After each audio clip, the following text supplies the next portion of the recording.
Everything happened back in 2011 on my reservation in Canada.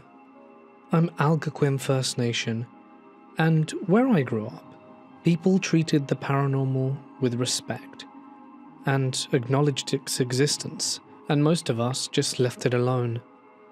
At the time, I was 16 and living in a nearby city with my mum during the school year so that I could attend a better high school. Every weekend, though, we drove back to the reserve to see my dad and little brother. One Friday evening in the fall, we pulled into the driveway just after dark, and the second we walked inside, I could already tell that something was wrong.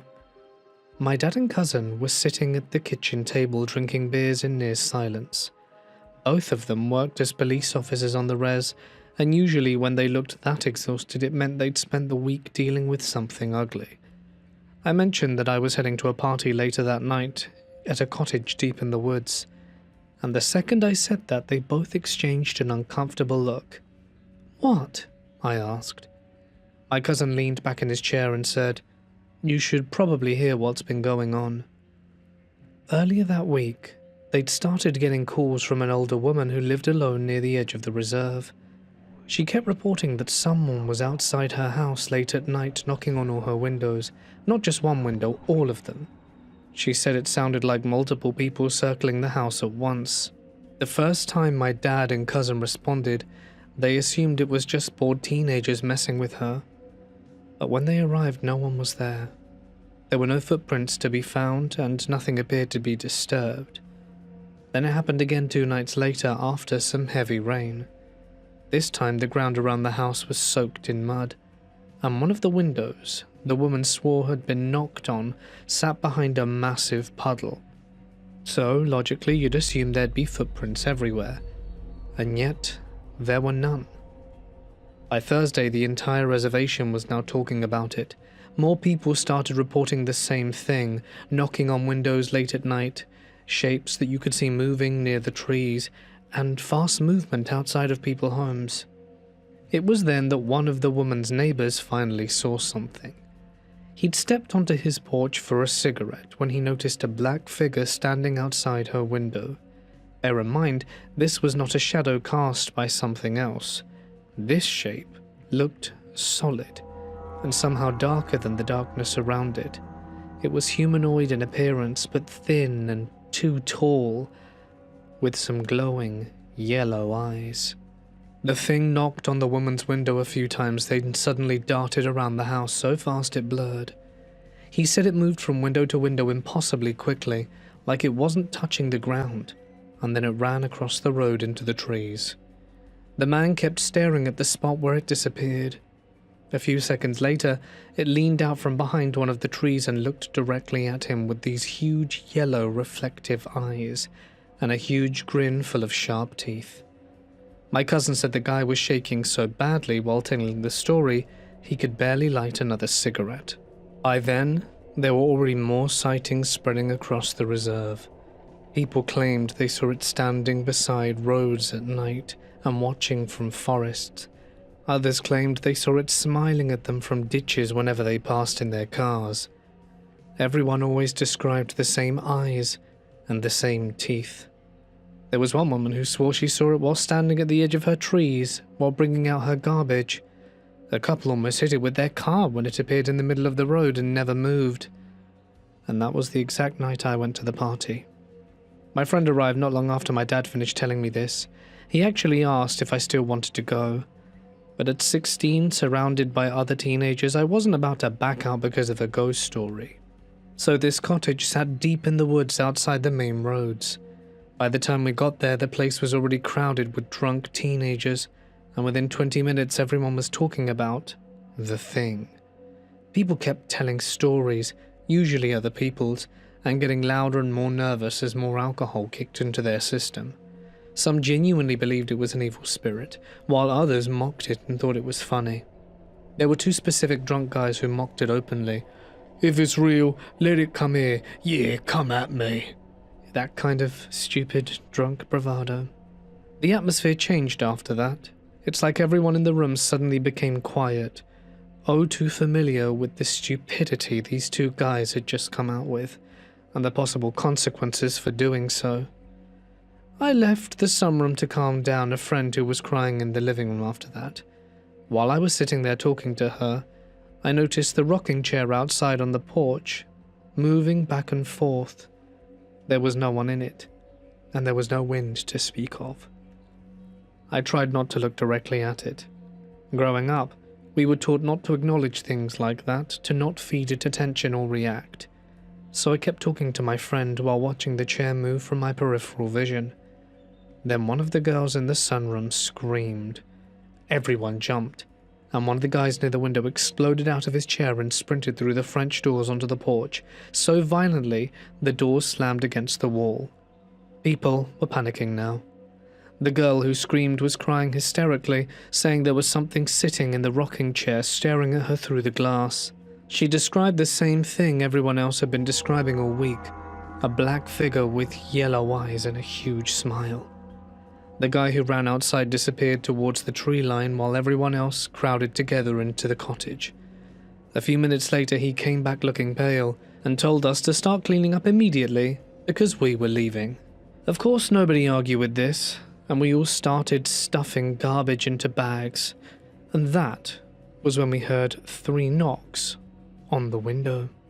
Not the same window, mind you. 3 different windows on different sides of the cottage. That's when people began freaking out.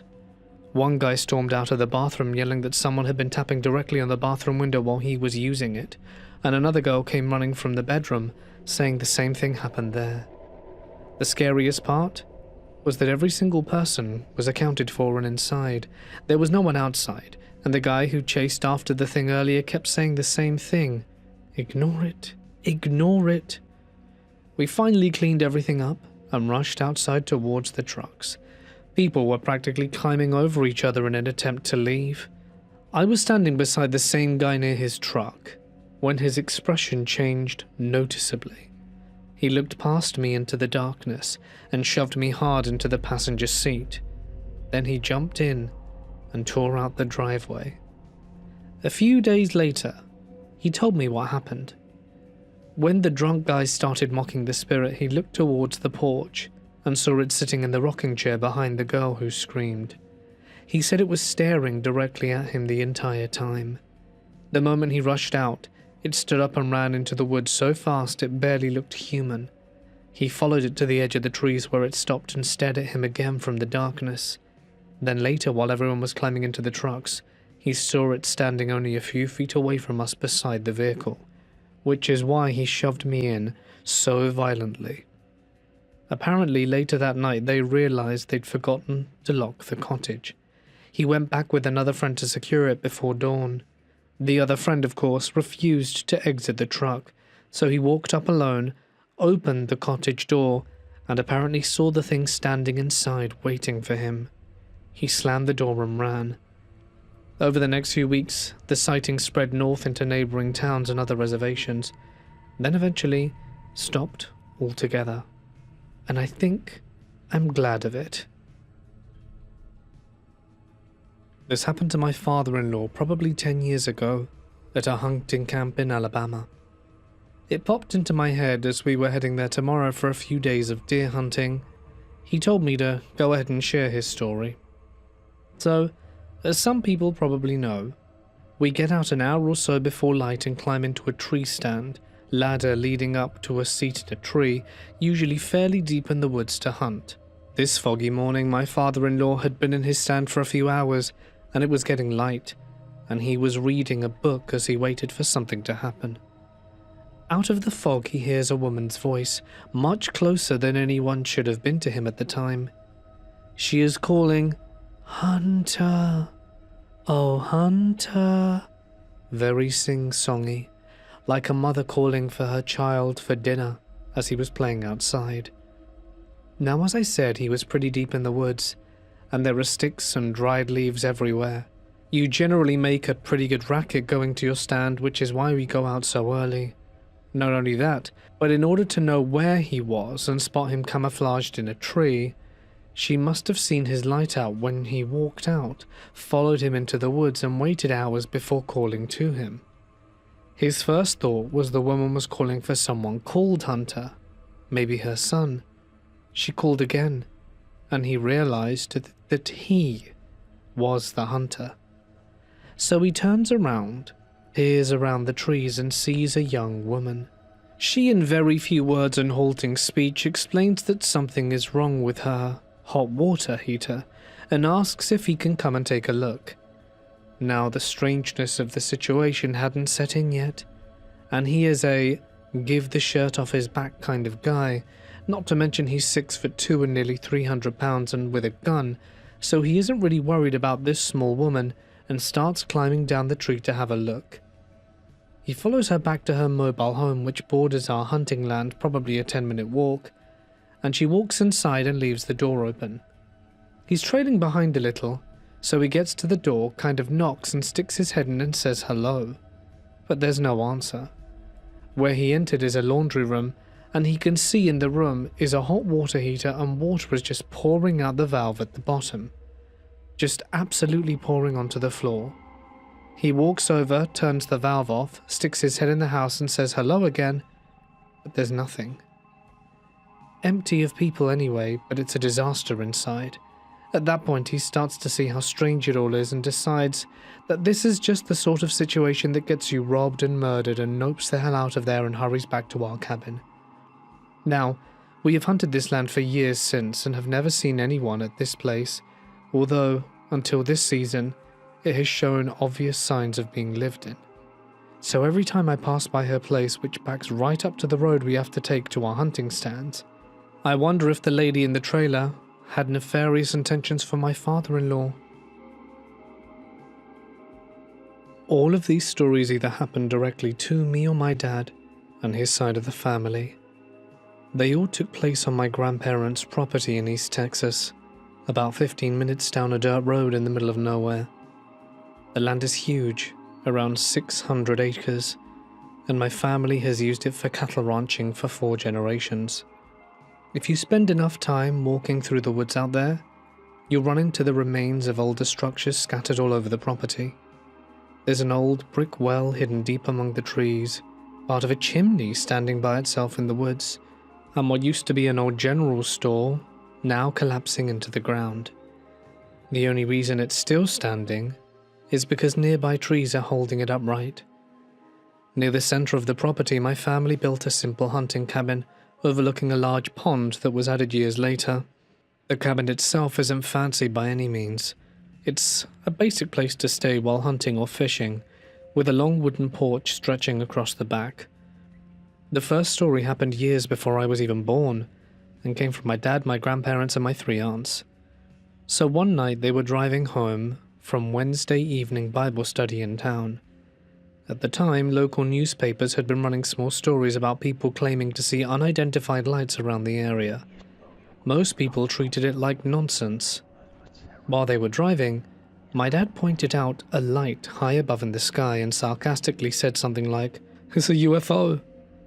At first, it just looked like a distant light, but as they kept watching it, they realized it was getting closer. Then it descended directly into the road in front of them. My grandpa slammed on the brakes. According to all of them, the object completely blocked the dirt road. It was dark outside, so they couldn't make up much detail beyond lights arranged around a circular shape. My dad always said the only sound it made was a low humming noise. Meanwhile, my aunts were panicking and begging my grandpa to turn the truck around and leave. He refused, and just sat there staring at it. After several seconds, the thing lifted off the road and hovered above the tree line beside them.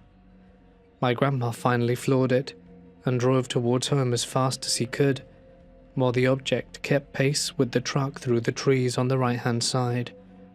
Eventually it disappeared. A few minutes later they reached their property, and according to my dad, they saw the same object sitting in the back pasture roughly 200 yards away from the house. My grandpa ran inside, grabbed a shotgun, and by the time he came back out, the thing had lifted off again and disappeared for good. The second story happened about a year later, when my dad and my uncle Rick were raccoon hunting at night in the same area where the pond was eventually built. They were walking through the woods when they started hearing something moving beside them in the leaves. Whatever it was sounded large enough to clearly hear its weight crushing through the brush. Every time they swung their flashlights toward the sound, it would immediately come from the opposite side instead. This apparently went on for several minutes. Eventually they stood back to back with their flashlights aimed in the opposite direction, trying to catch whatever it was circling them, but they never saw anything. They only kept hearing movement running around them through the woods. My dad said it genuinely sounded like something pacing them the entire time. The experience that bothered me the most happened when I was around 17. My dad and I were spending the weekend at the cabin fishing and hunting. Inside the bedroom, there were 2 beds positioned side by side with a window between them overlooking the back porch. Sometime around 3 or 3:30 in the morning, I woke up suddenly to the sound of something running across the porch. At first I thought maybe I was still half asleep, but then it happened again. The porch was long, probably around 20 yards, and whatever was out there was moving from one end to the other at full speed. The footsteps were loud enough to shake parts of the porch boards beneath the window. Lying there and listening to it, I realized a few things almost immediately. First, whatever it was didn't sound like it was wearing shoes, and second, it only sounded bipedal, and third, it was heavy enough that every footstep landed with a hard thud. For the next 10 minutes or so, it kept alternating between sprinting across the porch and slowly pacing a few steps before suddenly taking off running again. I was completely awake by that point, staring at the ceiling, too scared to even turn my head towards the window. My imagination was making everything worse. I kept thinking if I looked out there, something would be standing inches from the glass staring back at me. Eventually the noise woke up my dad. He had been snoring loudly until then, and the second his snoring stopped, the running outside stopped too. After that, the porch stayed completely silent for the rest of the night. About 6 months later, my dad was staying in the cabin alone. He was outside on the porch late at night, sighting in the laser on a new rifle, when something threw a rock at him from the darkness. He said it passed close enough to hear it whip by before hitting the porch railing. He immediately grabbed a flashlight and searched the field in front of the cabin, but there was nothing there. The area where the rock came from was completely open grass, with nowhere obvious for somebody to hide. He went back inside not long after that. The last strange thing happened the most recent time I stayed there. A few friends and I were sitting in the living room late at night talking when we heard 3 loud knocks hit the outside wall of the cabin. A few seconds later, 3 more knocks hit the other side of the cabin. Then a third set came further down near the kitchen area. There were no neighbors nearby, no roads close enough for random people to wander by, and no reason for anyone to be outside the cabin in the middle of the night miles away from town. None of us went out to check. A few years ago, my partner Tom and I spent 2 nights in a house in Cornwall, which is in the UK. The reason we picked this spot is that my mum and her family had stayed there back in the 1960s, and growing up I had heard a lot of stories about it. My grandmother Margaret claimed she had seen and heard things there that she couldn't explain, and it was always referred to in the family as the haunted house. At some point, I found out the place still existed and was being rented out as a holiday cottage. There was no mention anywhere about any kind of history or reputation. Since we were already familiar with the stories, and both generally skeptical about that kind of thing, we decided to book it and see what it was like for ourselves. The house itself was fairly remote, set away from other properties, which made it quiet but also meant there wasn't really anyone else around. We stayed there for 2 nights. During that time, there were a few moments that felt unusual, small things that didn't quite make sense at the time, but nothing we could clearly point to anything specific. We talked about it a bit while we were there, but mostly just treated it as if it was one of those situations where something feels off without clear reason. After we left, we didn't think much more about it. A few months later, We were going through the photos from that trip. While looking through them, I noticed something that didn't line up. There were 2 photos of the house exterior that I had taken within the same minute, according to the timestamp on my phone. The angle between them was slightly different, but they were taken one after another. In the first photo, everything looked normal, but in the second, there appeared to be a figure in one of the windows that wasn't in the first image. We went back over the details to make sure we weren't missing something obvious. At the time those photos were taken, we had already spent the night at the house, locked it up and left for the day. We had rented the entire cottage and there wasn't anyone else staying there. The location itself was isolated enough that there weren't people nearby who could have been inside without us knowing. We tried to come up with a reasonable explanation, like a reflection or something outside lining up in a strange way, but nothing we came up with fully matched what was in the photo. The house does actually have a name, Lana Vale, which I originally didn't mention because I didn't want to affect the original owner's listing. Neither of us believes in ghosts, and we're still not claiming that it was us, but between what we experienced while we were there and what showed up in those photos afterwards, we haven't really been able to explain it away. This all happened around 2009 to 2010, at a small cabin on a family member's property. The place already had a nasty reputation of just feeling off, even before anything specific happened. As a kid, I stayed there a few times and never slept well. It was an isolated place, surrounded by woods, and there was always a sense of unease there that I could never really explain. Well, things escalated after a friend of mine called Chris stayed there for a while. He had been kicked out of his parents' house and was using the cabin temporarily. I did not know the full extent of his situation back then, but I later found out he had been using amphetamines and had developed an obsession with occult material. At some point while staying there, he carried out some kind of ritual in the basement involving a Ouija board and his own blood. He later had a serious breakdown, threatened family members and was forced to leave, and I only learned those details after the fact. Over time, I also found out that the land itself had some history. There had been arrowheads found in the surrounding fields, and people believed the area might have been used by Native Americans long before the property was built. I also discovered that my grandmother Helen had kept journals describing various ritualistic practices that she had done on the property over the years. None of that was something I knew when the following events happened. The first major incident happened during what was supposed to be a normal night. A few of us, myself, Mark and Jason, were in the cabin drinking and playing video games. At some point I noticed an old framed picture on the wall and decided to redraw it in my own style on a piece of paper. When I finished, I put it back where it had been and didn't think too much of it. Later that night, after we had all gone to sleep, we were woken up by a loud crashing coming from the kitchen. When we went back to check, the picture I had been messing with was no longer on the wall. It had ended up on the opposite side of the kitchen, with the frame and glass shattered. Based on where everything landed, it hadn't simply fallen, but travelled across the room with enough force to shatter into pieces onto the counter several feet away. While we were trying to process that, we noticed the bedroom door down the hall slowly opening on its own. That room had another friend and his girlfriend sleeping inside. The 3 of us who were awake just stood there watching until it was fully open, and none of us went back to sleep after that.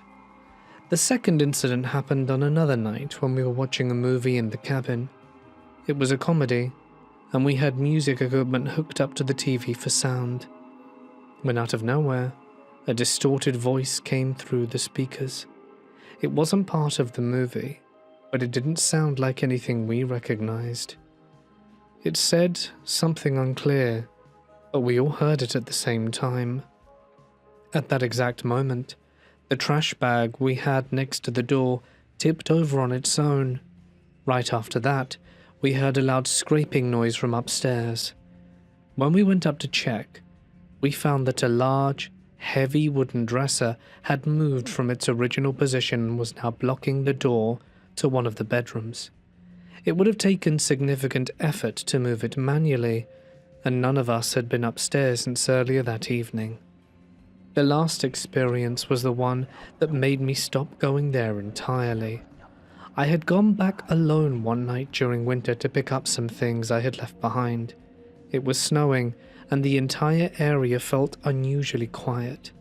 Chris was with me but refused to walk down to the cabin, making excuses about needing to stay behind.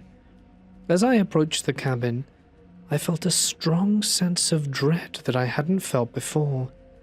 When I went inside, my phone started making repeated sounds, as if it were trying to record audio but due to memory being full, couldn't. I hadn't touched it, and I didn't know why it was doing that. Inside, everything was off.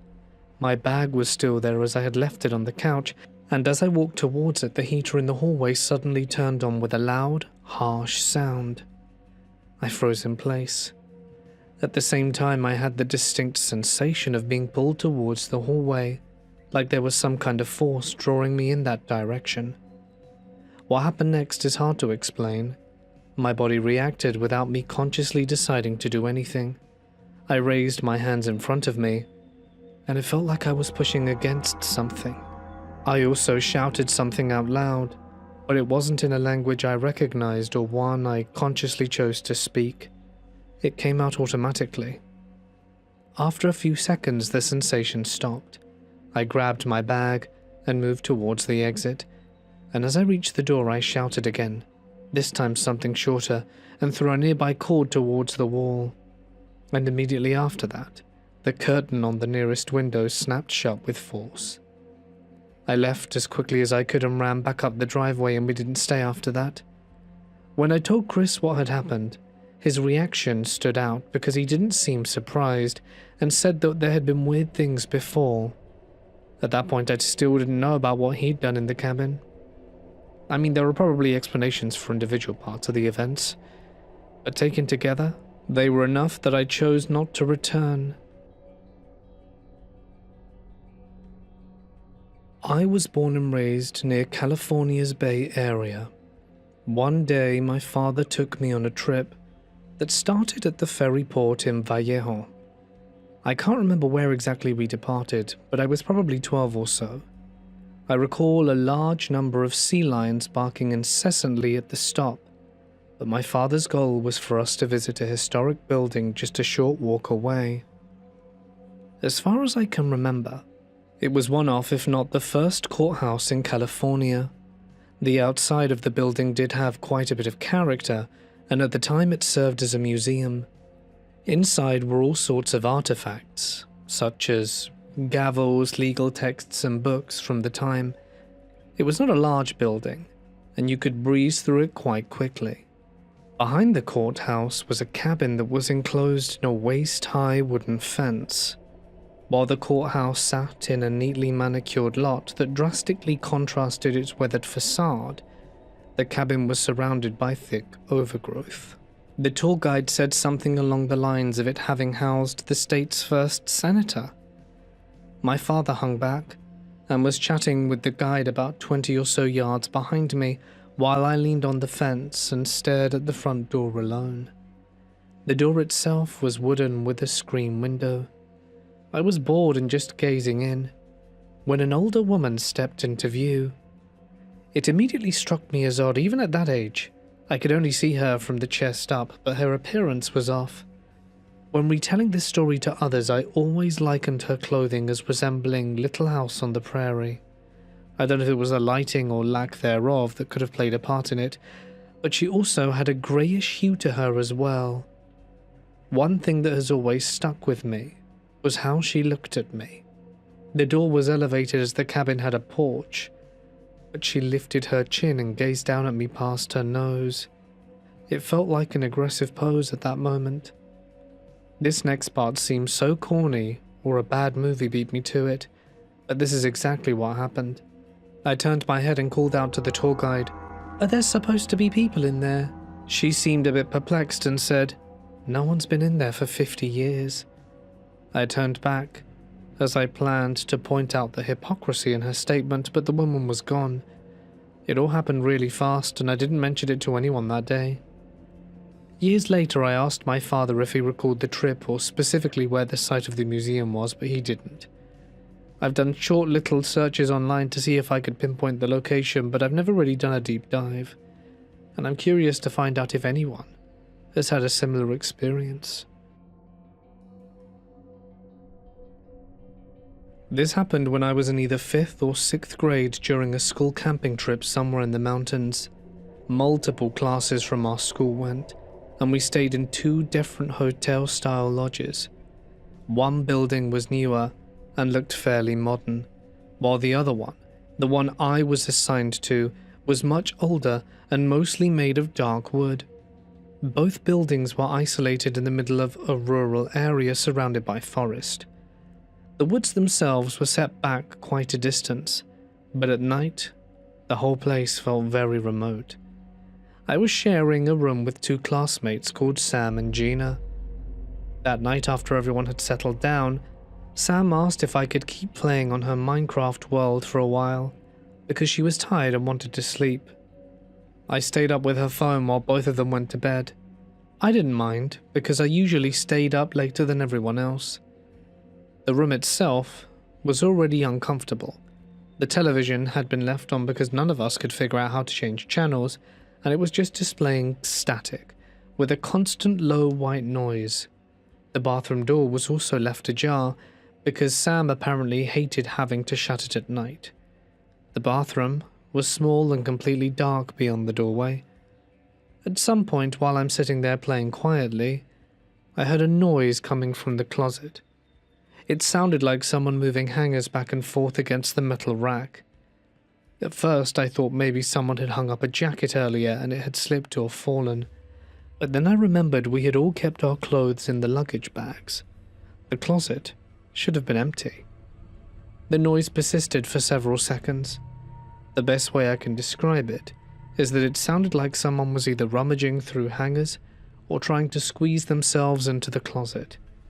It wasn't loud enough to wake somebody, but in a quiet room it was impossible not to notice. I immediately felt uneasy and started quietly whispering to my friends to wake them up. Right after that, Sam suddenly sat upright in bed. I remember feeling relieved for a second, because I thought she had heard it too. But when I said her name, she just stared blankly towards me and said, "Hi, I'm Sam," and then immediately laid down again. The way she said it completely unsettled me. It sounded emotionless and strange, almost rehearsed. The next morning, she claimed she had absolutely no memory of doing that.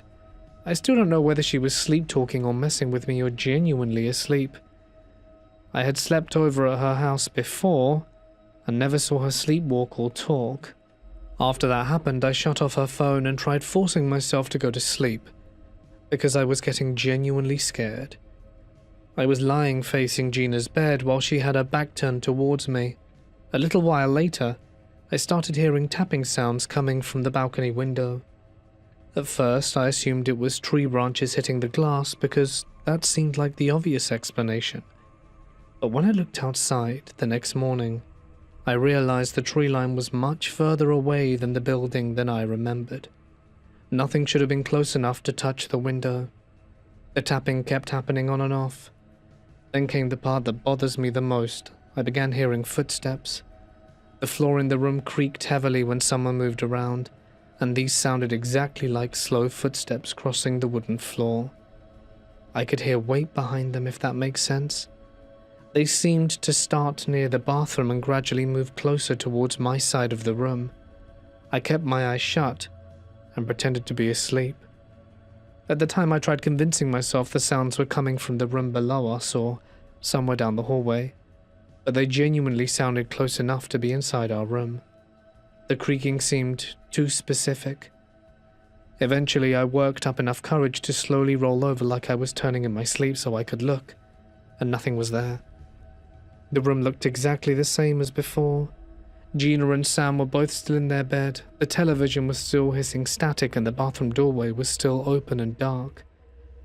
Somehow, I eventually fell asleep after that.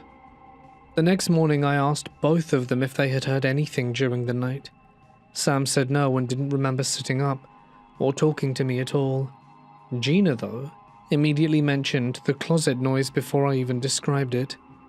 What really bothered me was that she heard the hangers rattling late in the night while both Sam and I were already asleep. The students staying in the room next to ours also mentioned hearing knocking noises and sounds like hangers moving. Nothing else really happened for the rest of the trip, and I still don't know what caused any of it. A few months ago, I took a trip to the Smoky Mountains with 2 friends. Before the trip, I had spent a lot of time reading about the national park because I liked the historic side of the place. I was especially interested in Katie's Cove because of all the preserved cabins and old homesteads. While researching, I kept running into stories about hauntings connected to the area, but I honestly didn't pay much attention to them. I'm not really a superstitious person, and figured most of those stories were either exaggerated or just part of the tourist appeal. The day this happened, we had spent most of the afternoon driving into Katie's Coop Loop and stopping at different buildings along the way. It was a slightly overcast day, and the area was busy with lots of other visitors. Eventually, we stopped at the Dan Lawson cabin. If you've never been there, it's an old 2-story cabin you can actually walk through. The inside is empty except for the structure itself, and there's a narrow staircase leading to the 2nd floor. But there is a wooden barrier at the top so visitors can't fully enter the upstairs area. You can only climb high enough to look into part of it. A small group had gone through the cabin shortly before we did. We passed them near the barn area as they were leaving, and we could clearly see them walking back towards their vehicle afterwards. By the time we circled back around to the cabin, they were already gone. At that point, it was just 3 of us walking slowly along the dirt path beside the cabin, talking about where we wanted to stop next. As we reached the left side of the building, all 3 of us heard footsteps upstairs. The sound started near the far side of the upstairs room, close to the single window opposite us, then moved quickly across the floor towards the blocked-off area above where we were standing. The footsteps were loud enough that we all stopped mid-conversation at the same time. The only way I can describe it is that whoever it sounded like was moving aggressively, almost angrily. The stomping was deliberate and genuinely sounded like a person walking forcefully from one side of the upstairs room to the other. At first, we assumed another group had gone back inside without us noticing, and Ryan immediately said something like, "There's somebody up there," and we walked back towards the entrance to check. Under normal circumstances, I probably wouldn't have gone back inside after hearing something like that, but it was daytime, and there were still other visitors in the general area, so we were convinced it had to be another person. We went through the entire cabin again, and there was no one there. The downstairs was empty, and when we looked up towards the 2nd floor from the staircase, there was no movement at all. The upstairs area is small enough that you would have seen someone immediately if they were there. Melissa decided to walk part way up the staircase to look more closely, and almost immediately she backed down. She later said she suddenly felt pressure in her chest while standing there, like it was hard to breathe for a second. At the time, I thought maybe she'd just scared herself after hearing the footsteps, but she looked genuinely shaken. What bothered me the most was how specific and human the sounds were. We ended up leaving the area pretty quickly after that. Nothing else happened for the rest of the day, but the 3 of us kept bringing it up afterwards because none of us could come up with a reasonable explanation of where those footsteps came from. This happened when I was around 11 years old, and is the single worst paranormal experience I have ever had. My grandma was renting a log cabin in a very rural and isolated part of central North Carolina. The house was surrounded by trees and fields in every direction. Our closest neighbour was 2 miles away, and the nearest gas station or grocery store was a 20-minute drive. I think the isolated nature already added to the creepiness of the house as a whole. My grandma had only been living there for about 2 months, when she got into a serious motorcycle accident. My mum, my younger sister and I moved in with her to help take care of her as she recovered. We ended up staying there for nearly a year. Not long after we moved in, something strange started happening in the kitchen. Every night at exactly 9 p.m, the lights in the kitchen would start flickering, not dimming or buzzing, but would rapidly turn off and on again. At first, my grandma thought one of us kids was messing with the switches, but it kept happening even when no one was in the kitchen. Sometimes we would all be sitting in the living room, and we would see the lights flashing from down the hallway, or on a school night when everyone was in bed, we could see the lights going on and off from under the closed bedroom doors. Eventually, we just assumed it was something wrong with the wiring. My grandma mentioned it to the landlord, and he sent an electrician to look at it. The electrician checked everything and said the wiring was completely fine, but the lights kept flickering every night at exactly 9 p.m. After a while, we stopped reacting to it. It just became this weird nightly thing the house did. Then, one night during the summer, my grandma, my mum and I were all in the kitchen eating dinner and talking and laughing. Around 9 p.m. the lights started again. However, instead of the fast flickering we were used to, the lights started turning off and on slowly, almost like someone was standing there flipping the switch up and down on purpose. The room got quiet because we all noticed it. My grandma was standing in the kitchen buttering a piece of toast, and standing directly behind her was a tall shadow figure. It looked like the silhouette of a person wearing a tall hat. If you Google Hat Man, it looks exactly like the results, but there were no eyes. It was just hovering above my grandma. I could clearly see the figure when the lights were on, but when the lights went off, the figure was somehow darker than the darkness in the kitchen, and its outline was still present. I completely froze and just stared at it, my chest feeling so tight. The only way I can describe it is pure dread. The lights kept turning off and on while I stared at it. I know I wasn't imagining it, because it went on for about 15 seconds, then the light stopped and the figure was gone. I immediately started crying and went hysterical. My family kept asking what was wrong, and when I finally told them what I saw behind my grandma, they believed me. I never saw the figure again after that night, but the kitchen lights continued flickering at 9 p.m. every single night for the rest of the time we lived there. Even after we moved out and my grandmother lived alone. To this day, when I'm around flickering lights, I get anxious.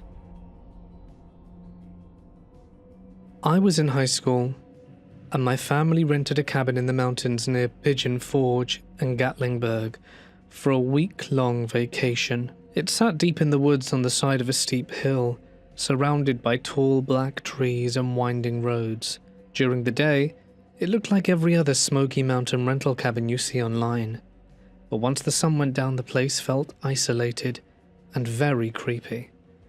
Bear in mind there were no nearby lights visible through the trees, and at night, it almost felt like you were in your own little universe as there was nothing else around.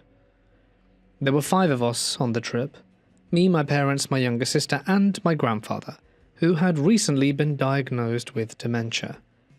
The cabin had 2 floors. Upstairs was the kitchen, living room, and 2 bedrooms. A narrow staircase led down into a basement-style game room with a pool table and couch where I slept, and attached to the lower level was the master bedroom where my parents stayed. My sister slept upstairs on one couch, and my grandfather stayed in the second upstairs bedroom. The first night was completely normal, and the second night was when things started. I was lying on the downstairs couch sometime after midnight, unable to sleep, playing my Game Boy with the sound mute so that no one would wake up. The downstairs lights were off except for the glowing coming from the kitchen upstairs and the dim blue light from the television in my parents' room. The whole cabin creaked constantly from the settling wood and mountain wind, so every sound already kept me on edge a little. At some point, I started hearing quiet mumbling from across the room. At first, I assumed it was my parents, talking in their bedroom with the TV on. Their door was partially open, and sound echoed strangely through the downstairs area, so I ignored it. But after a few minutes I realized I couldn't actually make out words. It sounded like someone speaking just quietly enough to stay unintelligible, this low and steady murmuring, like hearing a conversation through a wall. That was when I turned off the Game Boy and started listening carefully. And of course the mumbling stopped immediately. The next night it happened again.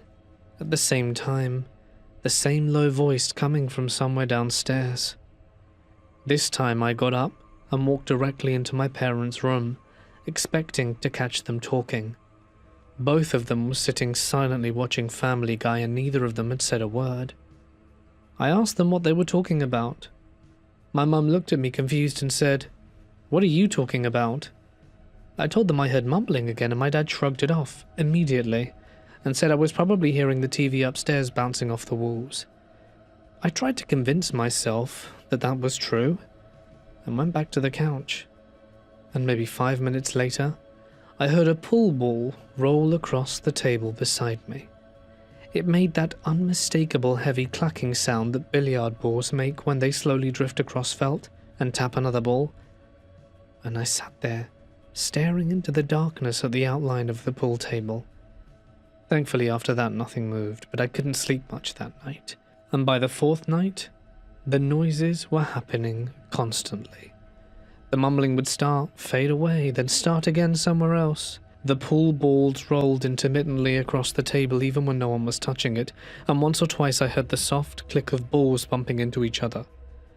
Every time I worked up the courage to look directly at the table, everything was still. The cabin itself also felt different by then. It's hard to explain, but the downstairs area had started to feel oppressive. The game room smelled faintly damp and old, and every time I looked towards the dark staircase leading up to the kitchen, I had the overwhelming feeling that someone was just standing there outside my view. The last night there was the worst. I was lying awake again on the couch, almost expecting the noise by that point. The pool cue had been left lying flat across the center of the table earlier that evening after my dad and I played a few games. And sometime deep in the night, I heard the return of the mumbling, and a pool table rolling, and another, and suddenly there was an explosive crack directly behind me. One of the pool sticks had slammed onto the hardwood floor so hard it made me jump upright.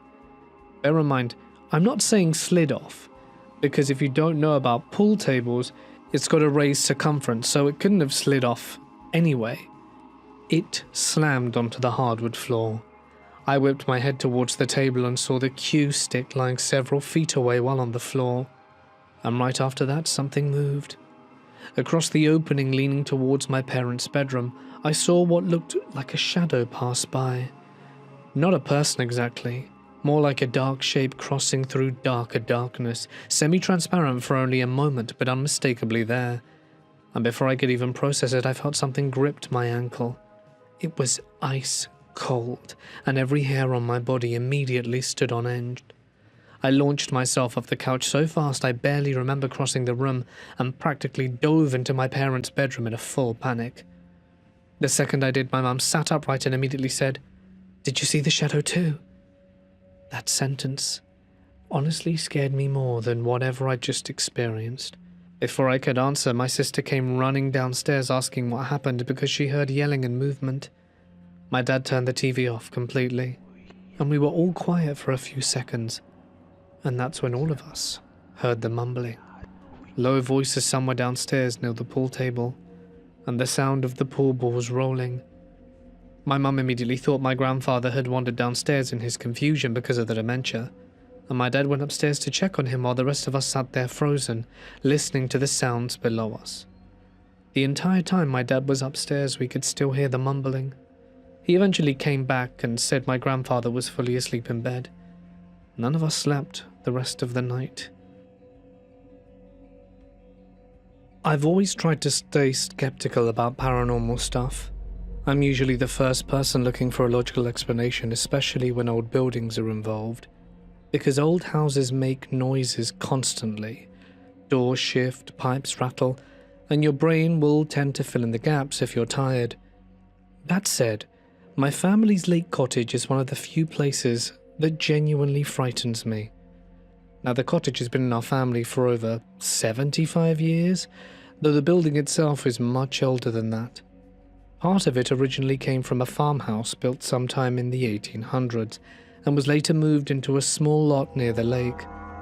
Over the years, different relatives added on to it in a piecemeal way, so the whole place feels uneven and structurally off anyway. One section is apparently still supported by an old car jack underneath. It's small overall, with 2 bedrooms and a bathroom between them, a cramped kitchen and a living room that opens towards an enclosed porch, added by my great-grandparents decades ago.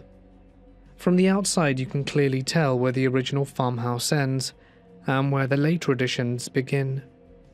For as long as I can remember, everyone in my family treated one particular bedroom strangely. My mum hated sleeping there as a kid. Later my siblings and I avoided it too. No one had a specific story that would explain why. The room itself just felt uncomfortable. Even during the day there was something oppressive about it that was pretty hard to describe. It overlooked the enclosed porch through one of the original farmhouse windows, and at night that window always bothered me for reasons I could not fully explain. During COVID, I ended up staying there alone for a few months because my dad worked as a nurse in a COVID ward, and we wanted to minimize risk to him. The cottage was empty, so it seemed practical. At first it was fine, and that's when little things started happening often enough that we could no longer ignore them. I would wake up and find cupboard doors open, specifically after remembering shutting them. Small items would fall during the night in other rooms where nothing had been near them. Sometimes I'd hear movement in the kitchen after I'd already gone to bed. Being there alone seemed to amplify everything, but the worst part quickly became that bedroom that everyone disliked, because every night, the door would open on its own. At first I assumed the latch just didn't catch properly because of the cottage floors. As I said, they're uneven, and the whole structure seemed to shift constantly. I started making sure it latched firmly before bed, then locked it. When that didn't work, I physically shoved furniture in front of it before going to sleep. I would still wake up and find the door standing open again. After a while, I stopped even trying to sleep in there. I moved out of the living room and left lights on, almost constantly, because the cottage felt incredibly dark at night, especially once the lake area quieted down after midnight. I kept the overhead light on along with 2 lamps and the porch light outside. One night I woke up suddenly and immediately noticed something wrong with the room. Everything was illuminated except for the upper corner of the television. That section looked unnaturally dark, almost like a patch of black fog hanging there, not a shadow cast by anything I could identify. I sat there staring at it for probably 30 seconds in an attempt to make sense of what I was seeing. The rest of the room was completely visible, and that was the last night I stayed there alone. The next morning I packed my things and left before sunrise. Even the drive home felt uncomfortable. It was foggy and still dark outside, and several times I thought I saw shapes moving near the road ahead of me. Looking back, it was probably just exhaustion and stress and spending weeks alone in that place, but it honestly seriously rattled me. Later on, while talking with a co-worker about strange experiences, I showed her a few photos I had taken of the cottage during my stay there. She immediately pointed out one of the dark porch windows and said something about it bothered her. When we zoomed in, there did seem to be a shape standing near the curtain inside.